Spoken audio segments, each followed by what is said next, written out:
This episode is brought to you by Shopify.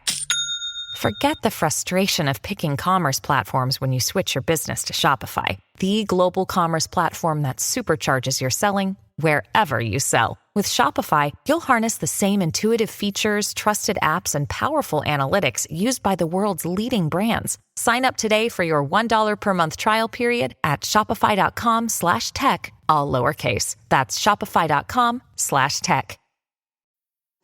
Girl, real talk. This whole "it's a new year, time to reinvent myself" trash is not the vibe for 2024. You can find someone who loves you for you, as you are. You don't need to read a stack of self-help books, only eat sad salads, or start meditating at 5 a.m. to be ready for dating. So yeah, my advice is to download Bumble and find someone who embraces you the way you are right now. Let me know how it goes. Today's episode, we're going to talk about 4 misconceptions about AI and how to create a learning environment for your business or your place of work or your establishment. Enjoy.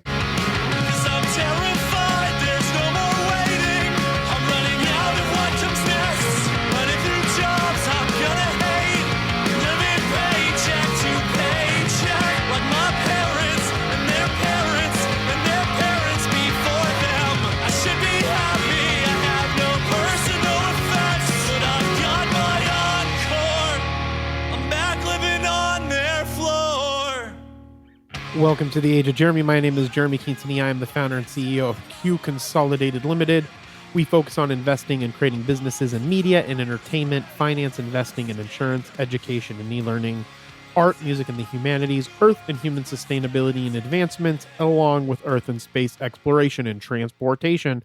Our current business includes 3T Warrior Academy. Businesses include 3T Warrior Academy, Q Financial, Age of Radio, and Merlin, the smartest way to track your crypto, just to name a few.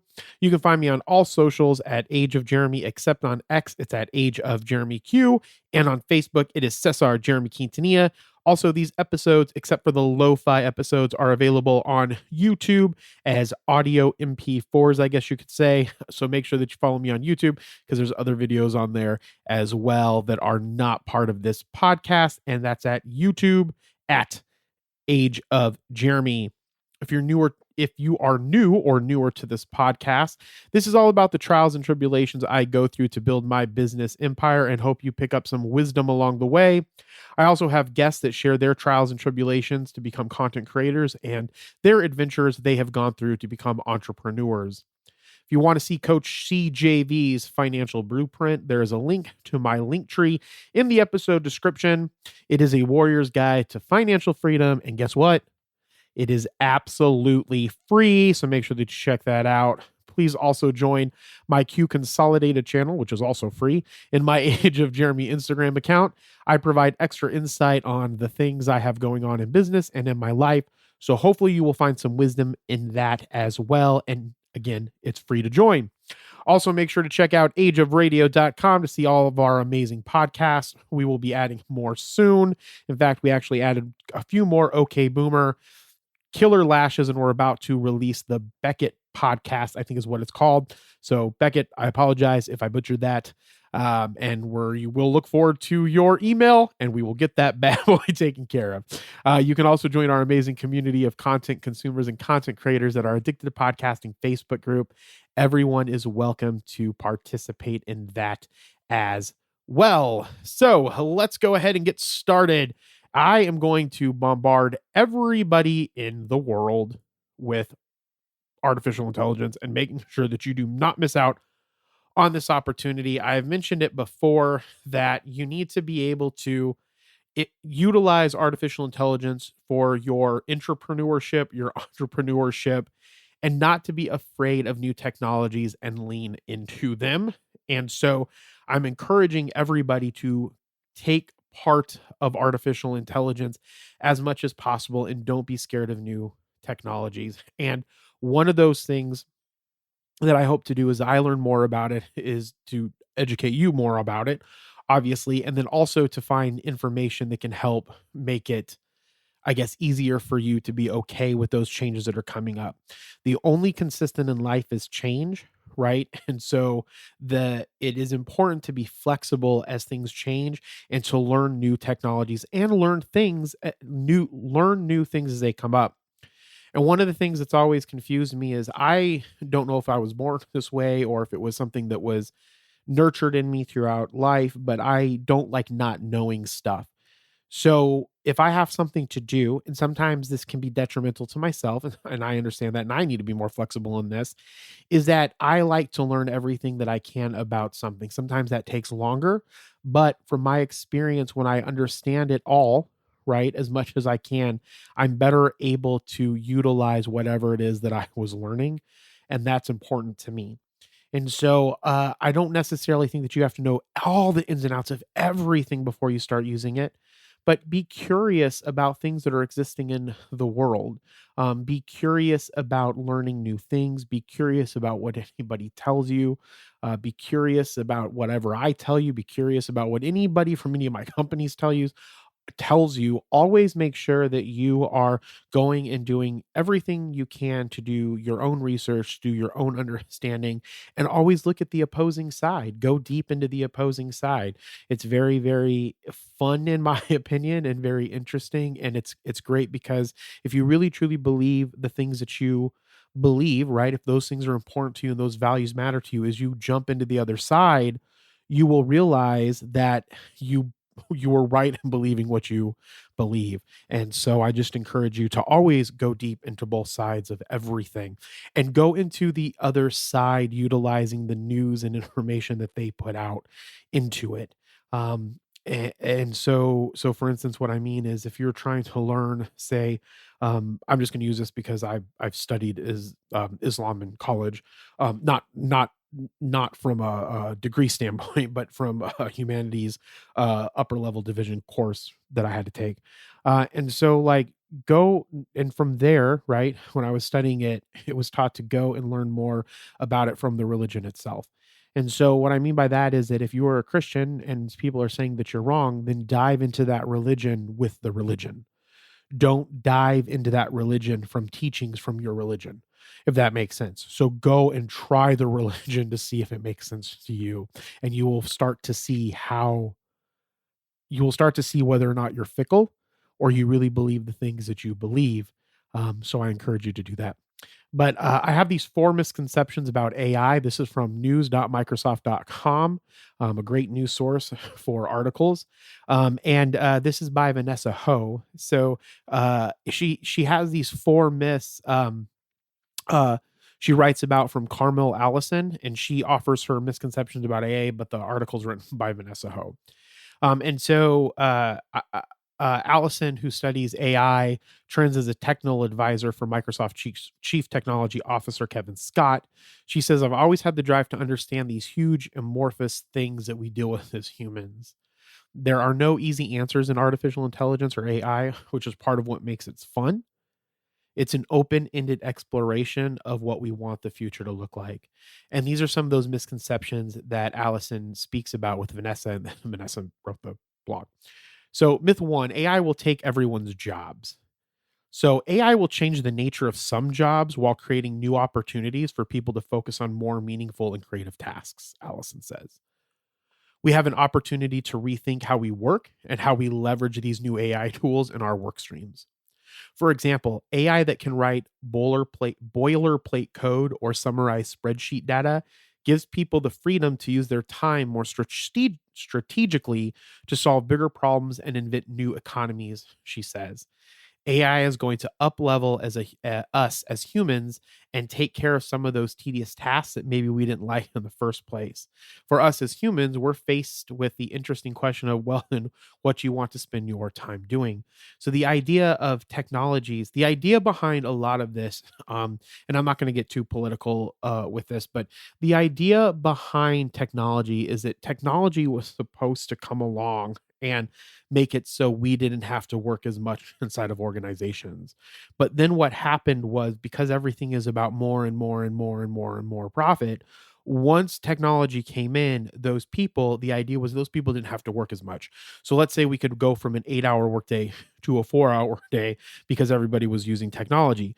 We could have kept the pay the same, paid those workers the same. They could have used the technology. They could have went out to a 4-day work week, but maybe got paid for 8 or 12 hours because the profit was coming in more. But all of that profit flowed up to the top, and we became these profit monsters. And then we would just say, okay, well, you can't do it. We're going to get rid of you, or we're going to bring in new people that have new skill sets, or we need you to do more and more and more and more. And so the idea is that with this, it's the same concept as artificial intelligence comes in. It's an opportunity for you to learn new things and to then go and create new stuff within your organization rather than us having more time to relax. But we're not going to go into the politics of that or the economics of that, but essentially that's the benefit of artificial intelligence. It will allow you to free up more time to do maybe more meaningful stuff inside of your job. Myth 2: AI is only for people who work in tech. AI is for everyone, not just tech experts, according to Allison, and most people already use it in their everyday lives, even though they don't know it. If you use a search engine, click on product recommendations while shopping, or write an email with predictive text, you are using AI. She says some of the most exciting ways people are using artificial intelligence are outside of tech, such as in healthcare, where AI helps doctors transcribe, summarize notes, and fill out forms. That helps them be more present with patients. That is a great example of where artificial intelligence can allow us to be more human, she says. So, myth 1 is AI will take everyone's job.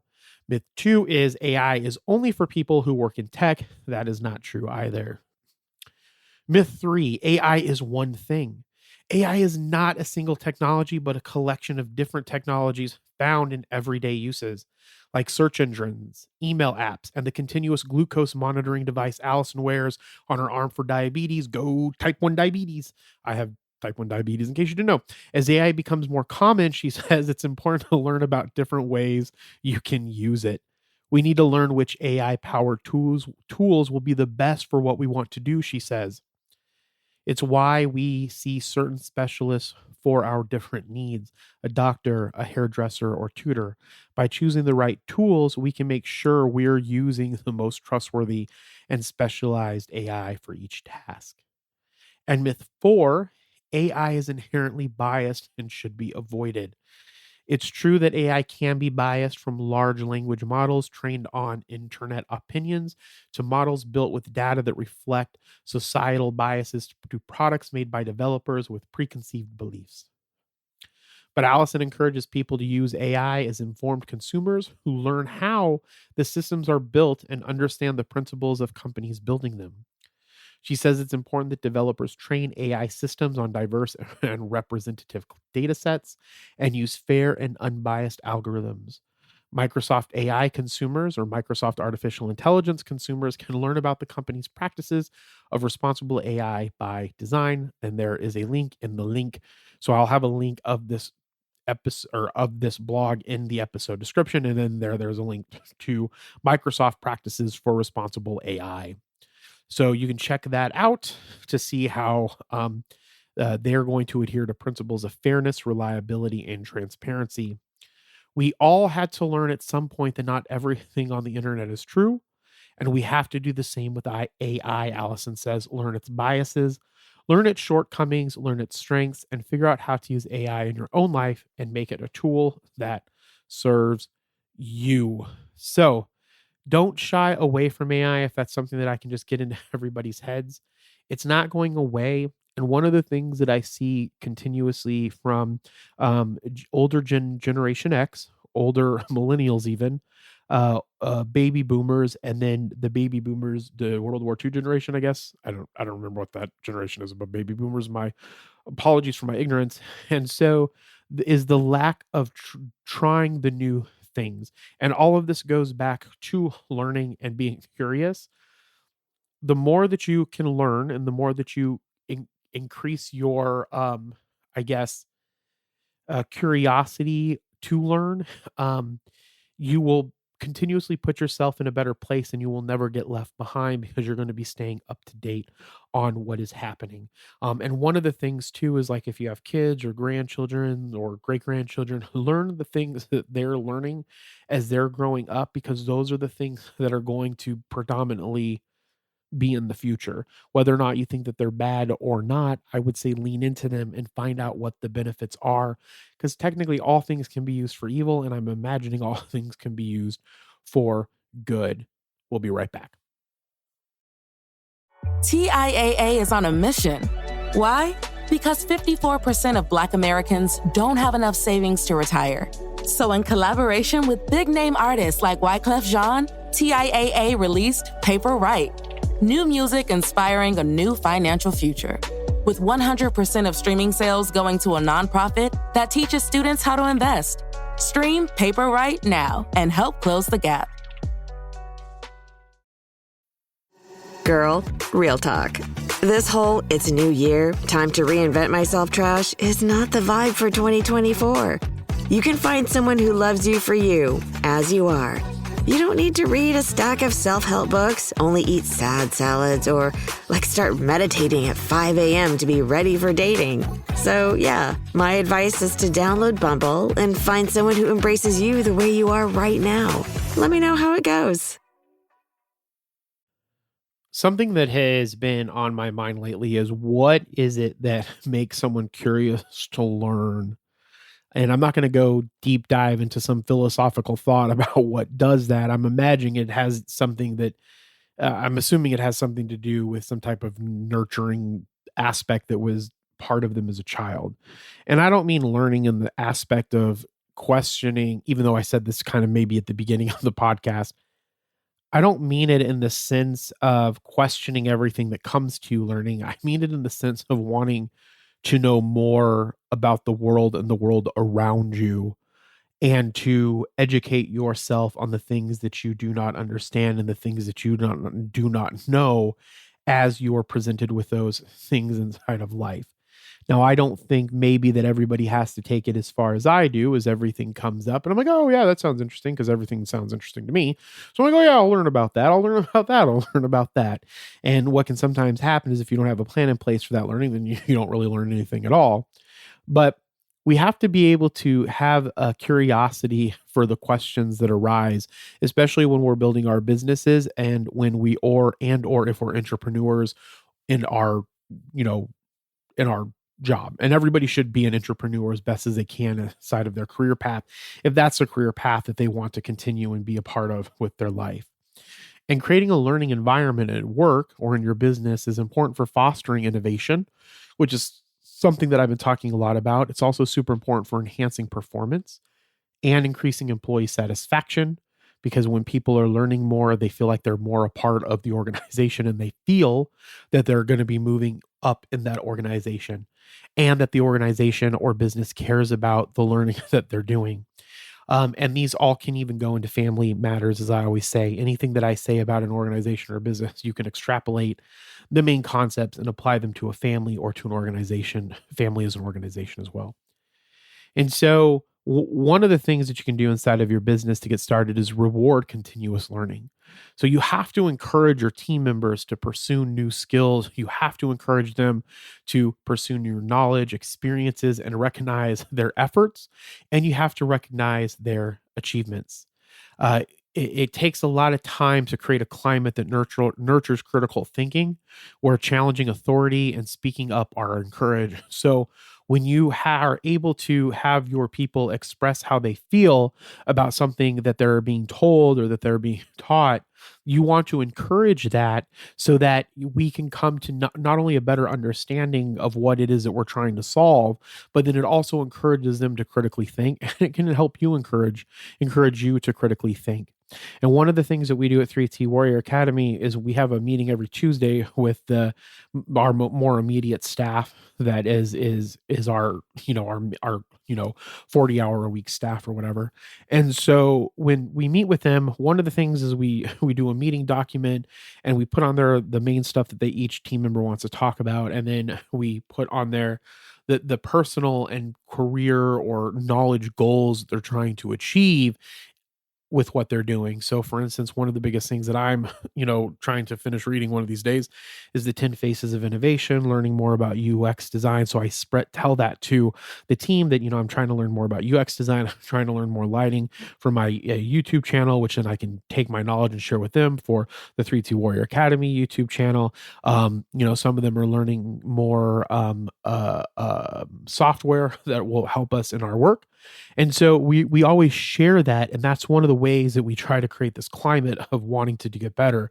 And we also do like more personal stuff. Like I mentioned that I'm doing more with yoga. CJV mentions that he's doing more with ice baths, and May mentions that she's getting back into yoga and things of that nature. So and if you don't know who those people are, CJV is my business partner. He's the owner and co-founder with me for 3-2 Warrior Academy, and the main face of 3-2 Warrior Academy. And then May is our chief operations officer. And so it's very important that you have those people express those things, because that's how you can nurture critical thinking and learning. And you have to be open to learning opportunities as well as you go about, what's going on in the day, what's going on in the week, and what's going on in the meeting or in the month. So don't just sit in and expect others to, so as opportunities arise, those are opportunities for you and your team members to say, hey, let me go and learn about this, or can you go and learn about this? Is this something that would be interested you in learning, so that they can go and learn whatever it is that's needed? And that's another way of fostering that learning environment. The third one that I think is even the most important is setting aside time for learning, because a lot of the times in work, we're bombarded with all the stuff that's going on. We're bombarded with the amount of time that we're putting into work. We're bombarded with all the amount of projects, and strategy always starts with your calendar. It's a saying that I read from Kobe Sanchez, I think her name is, or she said, and it's from one of the IBM CEOs. I think the third IBM CEO, I forgot his name, but he wrote a book, and that was one of the things that he said is strategy doesn't start at the top. Strategy starts with your calendar. And so if you're not setting in time for learning, then you're never going to learn. All of the things that are important in your day and in your life should be the things that get put on your schedule first. And then everything else can fill in around that. Because if you don't make time for those things that are the most important, then it's going to be eaten up with things that may not be important, or what other people think that are important. And you don't want that to happen. So you have to set aside time for learning. You have to agree with your team members and your people on how much time they're going to be putting for it, how often they're going to be putting for it, and make sure that there are goals and, I guess KPIs, that are set to make sure that they're not just wasting that time, or that you're not just wasting that time. Because one of the things that happens to me sometimes is I'll be like, okay, I'm going to learn this. And then I start learning it for like 10 minutes, and then I get distracted, and then I come back to it, and I get distracted, and I come back to it. So you have to make sure that you're progressing along your learning pathway, whatever that is. The other thing that you need to do is make learning easy, accessible, and meaningful. So one of the things that you can do, and we don't do this fully right now, but you can create some type of internal knowledge systems inside of your business. So Teams does this really well, because Teams can link up with LinkedIn Learning, and you can connect Udemy to it, I believe. And it's not through LinkedIn Learning; it's through Viva Learning, I think it is. So the Viva line of products from Microsoft are all of the corporate, social employee interactions, I guess.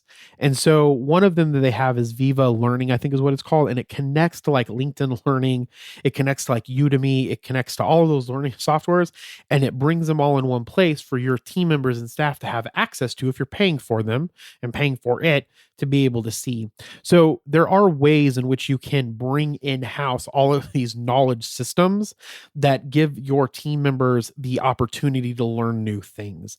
One of the other things that I do to make learning easy and accessible, because we use a lot of Microsoft stuff, is whenever I'm wanting someone to do it, and I just did this with a team member, was that you can go to Microsoft and you can grab learning how-tos and then feed them up to people to get them to know the things that you want them to know if you're going to be working with them on certain things. So that's another thing to be thinking about when we're thinking about, making it easy and accessible. But, you could use something like Google Sites. You can use something like Microsoft Pages. You could use SharePoint to build out something that makes all of the knowledge stuff accessible to people, whether they're videos that you created, whether they're videos that, companies created, whether they're videos that colleges created. There's tons of great stuff online with like Stanford and MIT and all of these, companies that are trying to get, and nonprofits or organizations that are trying to get information out to people for free. And you could input that all into one place where your team members can have access to. The other thing, and maybe the last thing, is that you can hire curious people. So, I don't know what makes someone curious. I don't know if that is an internal thing that people are born with, if they're nurtured through it without their life. Like, I'm trying to think of like through my life being nurtured to be curious. I don't know if I ever was. I've always just not liked not knowing something. And when I don't know something, it frustrates me and I want to go learn about it and know about it. And so you want to somehow foster this curiousness, but you can also look for people and candidates who display intellectual curiosity. They also need a desire to grow and adapt to their skill set, and they need to be agile and motivated to go and learn the things that they don't know to move themselves forward. And sometimes that can be, learning can be very difficult. Sometimes it can be very frustrating. Learning, and it's not necessarily something that needs to come easy. Sometimes learning is hard, but having the knowledge and being able to do the skill needs to be able to be enough of the why, maybe, to have to learn the thing that you need to learn to get to the next level, which then kind of goes into maybe a bigger why and a bigger purpose that you have. But I'm not going to go into that right now. Just remember that if you're looking for people, you need to be able to hire and find people that are curious, want to learn, and want to grow themselves. Because some people, they go through life not being interested in being better. And so you need to somehow find, and again, I don't know what specifically it is, but you need to somehow find find people that have that desire to be better than they were the day before and to know more than they did the day before. So kind of a recap on creating this learning environment. You want to reward continuous learning. You want to encourage your team members to pursue new skills, knowledge, and experiences. You need to be open to learning opportunities as you go throughout your work life. You need to set aside time for learning, okay? Or for your team members to set aside time for learning. And you need to make learning easy and accessible and meaningful. Use internal corporate knowledge systems or some type of knowledge system where you can bring it in one place to make it super accessible. And then you need to be able to look for and hire curious people. So with that, I hope that you enjoyed this podcast episode. As I always say, Namo Amida Butsu. Remember, be thankful, grateful, and kind. And we will talk with you next time. Bye. The corner store is selling spin. Bottled up food coffee.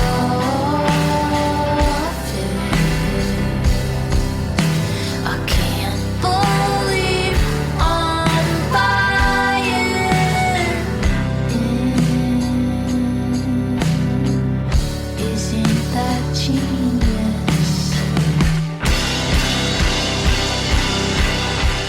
Thank you so much for tuning into The Age of Jeremy. I hope that you enjoyed this episode. Please go ahead and give this a rating if your podcatcher allows you to. Make sure that you share this episode with a friend and also subscribe to this podcast if you are not already subscribed to it. Our opening song was Brave Faces Everyone by Spanish Love Songs. Our closing song was Threatening Each Other Read Capitalism by Illuminati Hotties. I use Neumann microphones, the Zoom L8.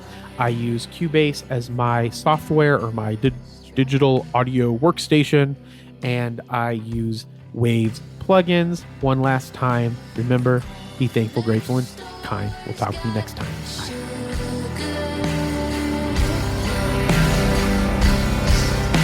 To settle our consumer guilt. Once you're hooked, they'll cut a deal. The farmer's market